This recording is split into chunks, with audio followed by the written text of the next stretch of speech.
Hello and welcome. For a project which I'm currently working on, I needed to build some PCBs, but my practice in electronic design automation, or short EDA, was already many years ago.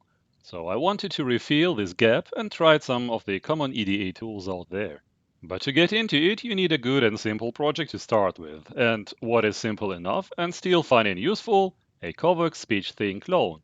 If the name Covox doesn't ring the bell for you, then you probably missed one of the most important and funny gadgets for audio output which ever existed for a computer of the late 80s and early 90s. The Covox Speech Thing was an external audio device attached to the computer to output digital sound. It was very primitive, composed of just a couple of resistors and a mono analog signal output. Usually, it was plugged into the printer port of a IBM PC compatible, but it was also widely used mode for other personal computers like ZX Spectrum.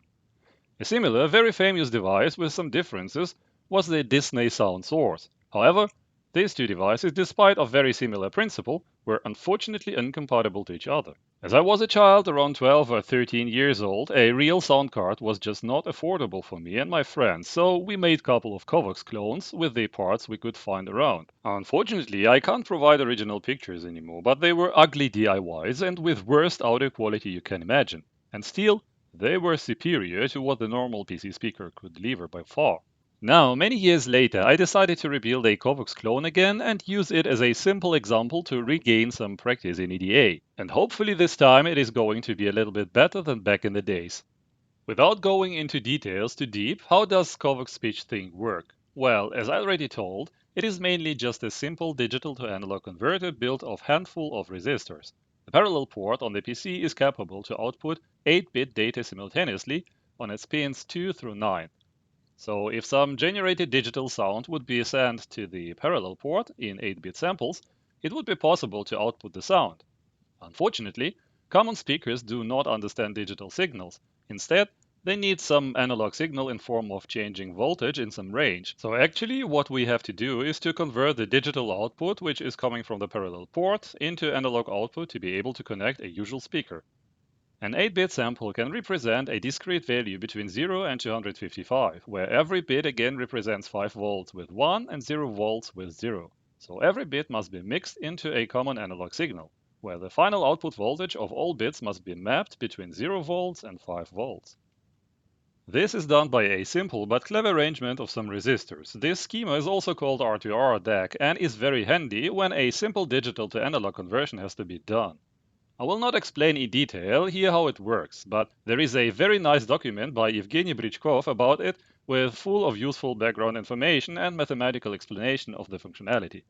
I will put the link into the description and I highly recommend to take a look if you are interested in details. If you search the internet, you will find a lot of schematics for the Covox Speech Thing. Most of them are more or less similar, with only simple passive elements and without the need for external power supply. However, you can also find some more sophisticated solutions without any resistor-based DAC, but using ICs to convert, stabilize and amplify the sound. Such variants have probably a lot better output quality, but the parts are also more sophisticated and they need external power supply. Since the parallel port doesn't provide any power, and since I wanted to keep it as simple as possible, I decided to go with a simple solution without using any chips. However, I also wanted to have some space for experiments, and so I added some elements which you usually don't see on another versions. First of all, to get a better audio quality, you have to use good quality resistors with 1% variance. Here it gets a little bit tricky, since you need to find resistors with 2 to 1 value relation and it has to be as exact as possible. Well, since the resistance value of two resistors in a row is a sum of their values, and since the size of the board was not important for me, I decided to increase the amount of resistors and could use therefore all resistors with the same value. As for parallel port connector, I decided to use edge mount and not a through-hole connector, since I have a lot of DB25 connectors and printer cables in my spares, so I could reuse them. Furthermore, I added a couple of bypass capacitors to be able to play with low-pass filtering, and last but not least, a dip switch array to control the capacitors, as well as to turn fake stereo on or off. As you probably understood already, Covox is mono only in its pure shape. However, if you connect a stereo speaker, you probably would like the sound to come from both speakers. Why I made it switchable, you may ask? Well, first of all, because I could. And about the second interesting reason, I will talk a little bit later. For now, I just say real stereo sound. Anyway, I drew all the schematics and ordered the PCBs from China. Around a week later, I got this package, and I would like to present to you the Silly Sound Bastard. The PCB turned out pretty nice, and I'm very happy with the result. Since I made everything with through-hole parts, only the soldering was a child's play. One important note is that the higher resistor values you choose, the less noise will come through the parallel port. But also the output level will be lower and you will need an amplifier. I wanted to use it completely passive with my headphones, so I have chosen the resistors with much lower value than the original Covox Speech Thing. Instead of using 7.5 kilo ohm, I built this bastard around 1 kilo ohm resistors ladder. I actually soldered two versions to compare, one with 26 1 kilo ohm resistors and one with 9 2 kilo ohm resistors plus 8 1 kilo ohm resistance. I use resistors with 1% variance, which should be okay. And this is how it looks like. Unfortunately, I ran out of capacitors between 100 nanofarad and 1 microfarad, so I used only the two I had. The last one is definitely too much, but a nice option for experiments. Enough blah blah. Time to make some noise. To test the sound bastard, I will use a dedicated isoparallel port. It is just a normal LPT port like any other. Regarding the software, there are plenty of music players which support Covox Speech Thing as output device. However, different software call it differently. Sometimes it is Covox or Speech Thing, or sometimes DAC in LPT, or simply DAC. In the end, just different names for the same device. I will play a track and switch between different settings, turning the fake stereo output as well as different filtering options on and off.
Well, that doesn't sound that bad for 8-bit music, don't you think?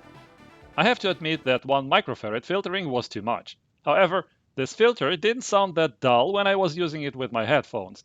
There, the 100 nanofarad filter didn't make any difference at all on the other hand. First, during recording, both filters turned out to be that hard. I guess it depends very much on speakers which filter is the best choice. Anyway, that's why I made it switchable in the first place. It is interesting to experiment with different filters and combinations, but I guess nobody would want to go with more than 1 microfarad, which is already without a question too aggressive. Okay, nice. We can play music in quite a good quality. What's next? The DAC can only output in mono. By connecting left and right channels, we just fake stereo by just playing the same audio stream on both speakers. However, what about real stereo? Since I have a pair of these DACs, I can take a second parallel port expansion card and connect the second sound bastard there. So one DAC would be responsible for the left channel and the second for the right one. I just have to mix the two mono outputs in one stereo signal. And after months of hard engineering and fine-tuning to suffice the high standards of the silly sound bastard, I proudly present to you the mixer. Well, actually these are just two mono jacks connected to the right and the left channel of one stereo jack. Please don't judge me on that one, but it does what it should. However, there is one tiny problem with it. I found only mono jacks in my spare box, and this can end up in a problem. Look at this schematics of a normal 3.5mm audio jacks. It is divided in three sections, T, R, and S, which stands for tip, ring, and sleeve. There is no standard, but usually T is used for the right channel, R is used for the left channel, and S is common ground. If you take a look at a mono jack, it has only two sections, T for the one channel and S for the ground. A mindful viewer probably already understands what will happen if a mono jack will be plugged into a stereo port. The R and S will be shorted.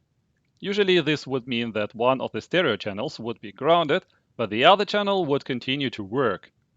Well, yeah, this could be a problem for the silly sound bastard, since the fake stereo is just the same signal connected to the left and right channels of the audio jack. And what will happen if one of the channels will be grounded? Exactly. The other one will be grounded as well, and we will get no sound at all. Luckily, I made the fake stereo features switchable, so we can disconnect the right and left channels from each other. So the ring section on the jack will be just floating around and doesn't impact the tip when grounded.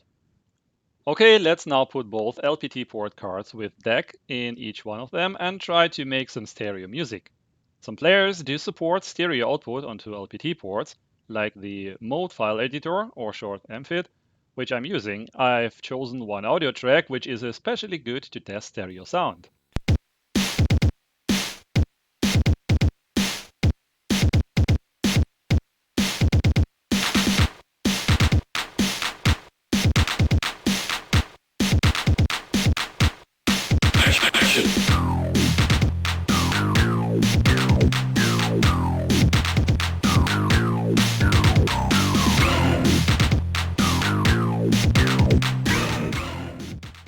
That sounds really decent, don't you think? Not bad at all for a bunch of resistors. Here is another track which you already heard in mono.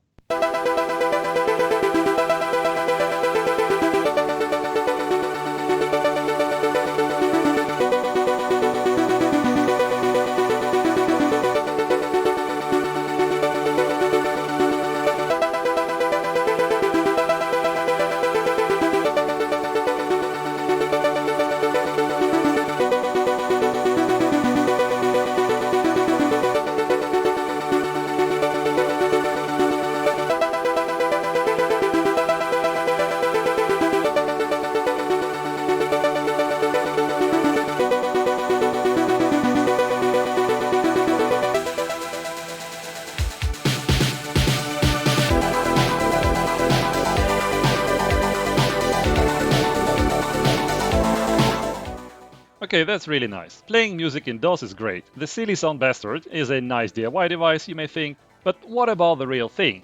What about gaming? How useful can it be there?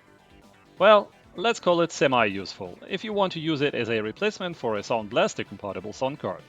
First of all, any Covox clone is just a digital to analog converter, and it can only output digital effects, but cannot handle FM sound like you would know it from Adlib, for example. However, as you already have heard, it is still by far better than a plain PC speaker. But if you search for a list of games which do support Covox Speech Thing directly, you will be probably disappointed. There are only less than 60 games, and most of them are not well known.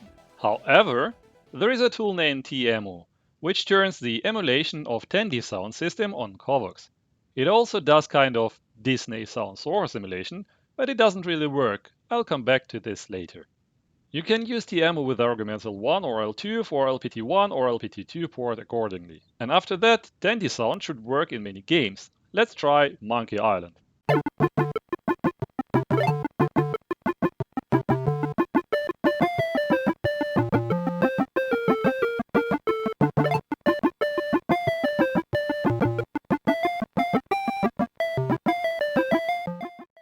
I call it a nice upgrade over a PC speaker.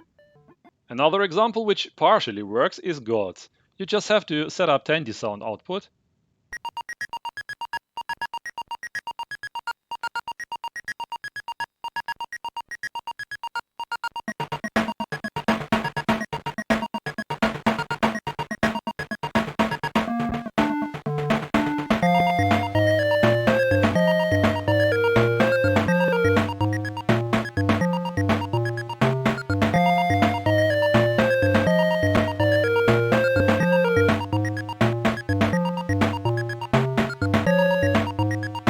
The intro music does work well, however, there are no in-game sound effects at all.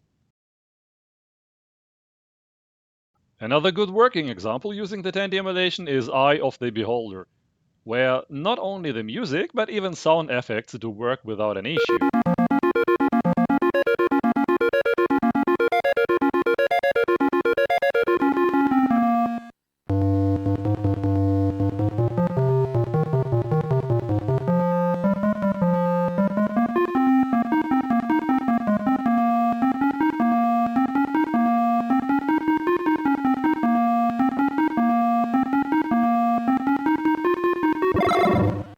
There are also examples which do not work out of the box. Prince of Persia remains completely silent if you set up 10D sound option.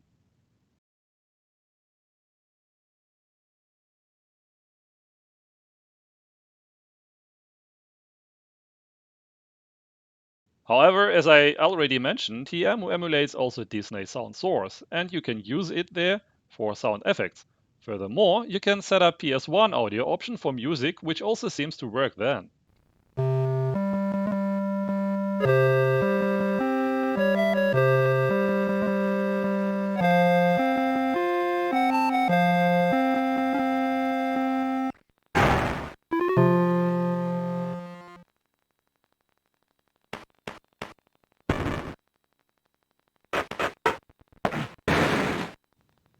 And here is a problem with a Disney sound source emulation. As you probably noticed, the effects are very distorted. This is due to incompatibility between a Covox and a Disney sound source audio formats, as I mentioned earlier. Disney sound source accepts only 7 kHz sample rate, where Covox rate is variable and defaults at 11 kHz. There are more differences between them, but already this sample rate difference breaks most of the sounds. Here is another example which actually supports Disney sound source, Wolfenstein 3D. You can use it there for digital effects. Other effects and music is only supported with AdLib compatibles. Despite of the annoying hum in the background, you can probably hear how high-pitched the audio effects are.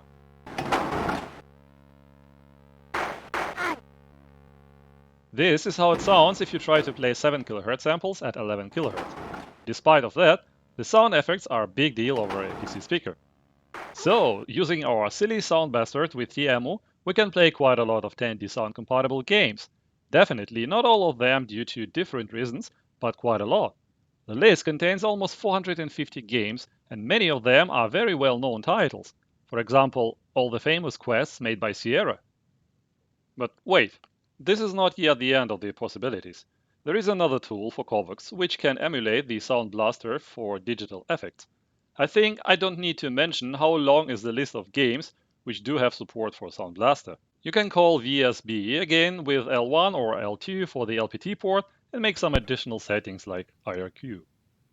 If I now start Wolfenstein 3D again, you can see that Sound Blaster was detected. Again, we can use only the emulation for digital effects, but not for FM sound.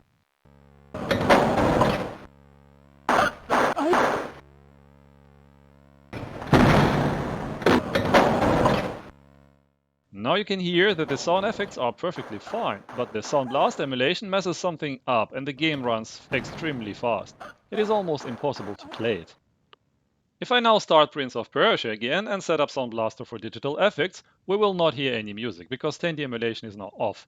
But we will hear clean sound effects like we know them from genuine Sound Blaster.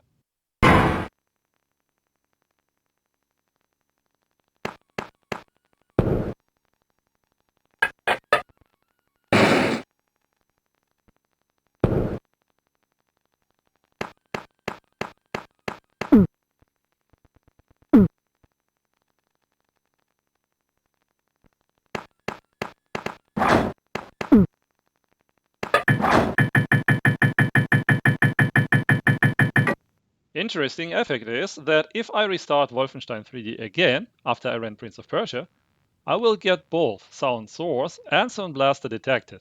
But more important is that the game now runs at normal speed with perfect digital audio effects.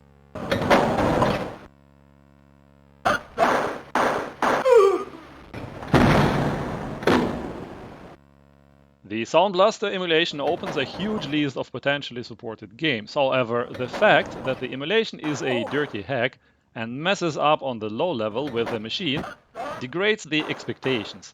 And to prove that there is indeed something evil happening, look at the clock.